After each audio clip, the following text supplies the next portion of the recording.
Salon, saya menjumpai Ibu Bapak Sidang Jemaat sekalian melalui kesempatan ini dalam rangka kita merayakan Paskah tahun 2020 pada hari Minggu tanggal 12 April 2020 dalam rangka momentum peristiwa yang kita ketahui bersama bahwa kita dikuatkan menghadapi musibah virus corona ini dengan beribadah, mendekatkan diri kita senantiasa kepada Tuhan.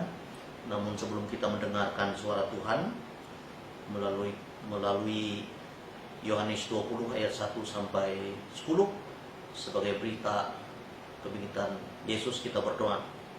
Tuhan Yesus, sebentar kami hendak mendengar suara Tuhan melalui Injil Yohanes pasal 20 ayat 1 sampai 10 tentang berita kebangkitan Yesus dari antara orang mati untuk menyelamatkan kami semua. Diberkatilah hamba-Mu akan mewartakan firman-Mu dan diberkati jemaat-Mu. Dalam Kristus Yesus kami berdoa. Amin. Saudara-saudaraku yang kekasih, seluruh warga GKI, pendeta, penetua dan diakon penginjil Vikaris,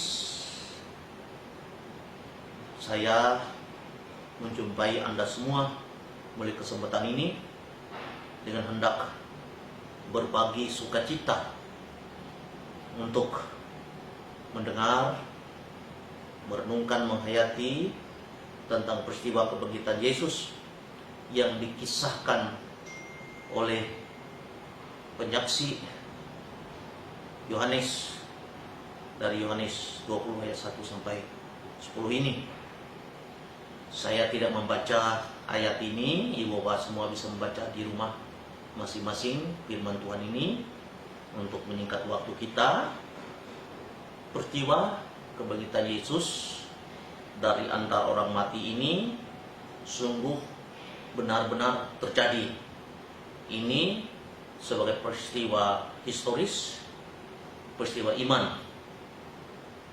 Injil Yohanes ini memperlihatkan bukti bahwa dengan disaksikannya oleh Maria Magdalena, bahkan juga pada bagian yang lain dari Injil Lukas pasal 24 ayat 10 menceritakan Maria Magdalena, Yohana, Maria ibu Yakobus, Petrus dan murid-murid yang lainnya menyaksikan bahwa Kristus itu sungguh telah bangkit dari antara orang mati.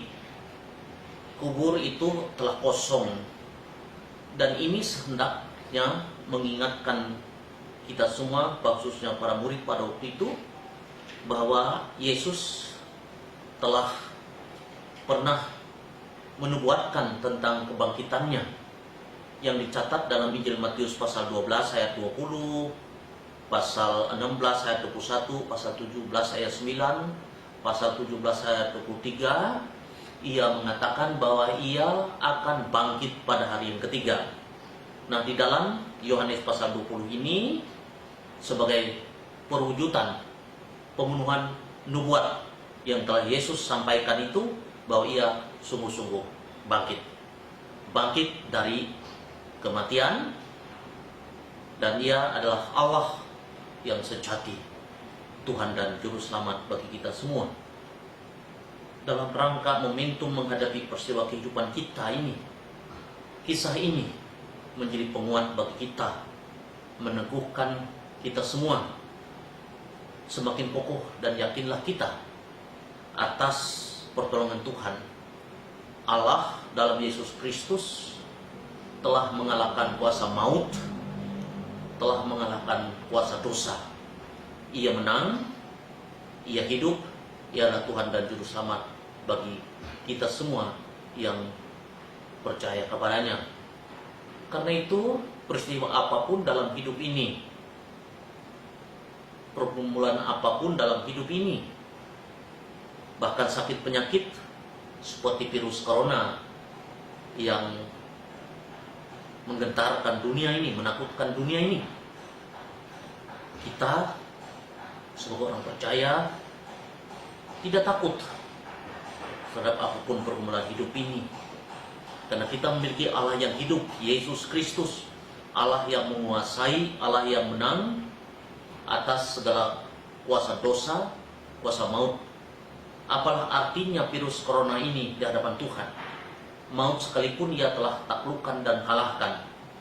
Dan inilah berita pengharapan, berita sukacita bagi kita semua sebagai orang percaya, bahwa kita dilindungi, dipelihara oleh Tuhan dengan segala persoalan kehidupan ini. Kita harus bangkit, kita harus menang, kita tetap bersukacita dalam keadaan apapun kita, karena Kristus melalui kebangkitannya menjadi Allah kita, penolong kita, penopang kita, penjaga kita dalam keadaan apapun kita.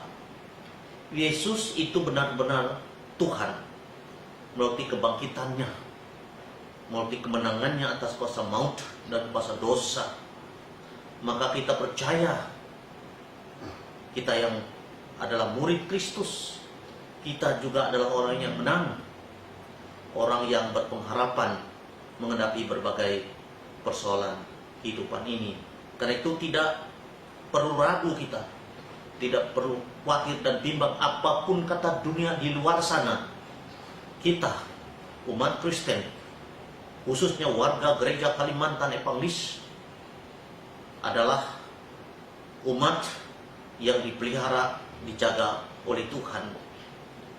Yang kedua, segala beban berat yang kita hadapi termasuk virus corona ini mampu kita kalahkan, tentu dengan cara-cara yang pertama, sebagaimana himbauan pemerintah, kita juga menjaga kesehatan kita, tidak bekerja bebas di luar sana, tapi tetap tinggal di dalam rumah. Kita bisa bekerja dari rumah.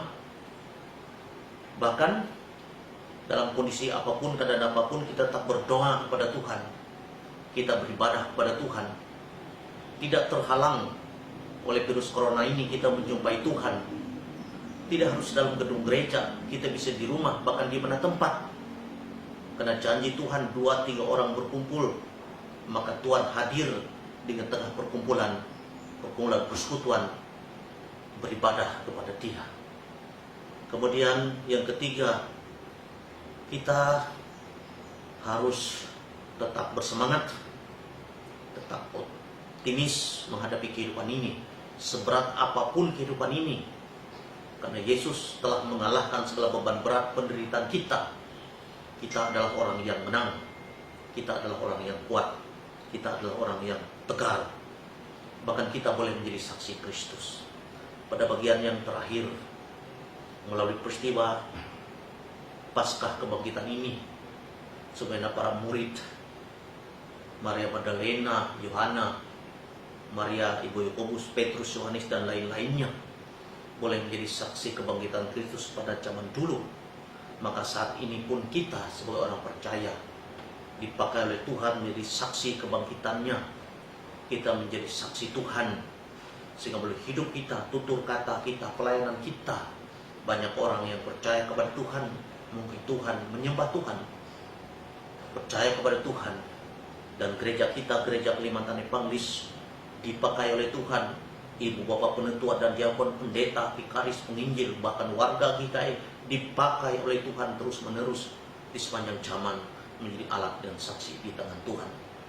Selamat merayakan Paskah, selamat menjadi saksi Kristus. Tuhan Yesus memberkati kita semua. Salam, Tuhan Yesus memberkati kita.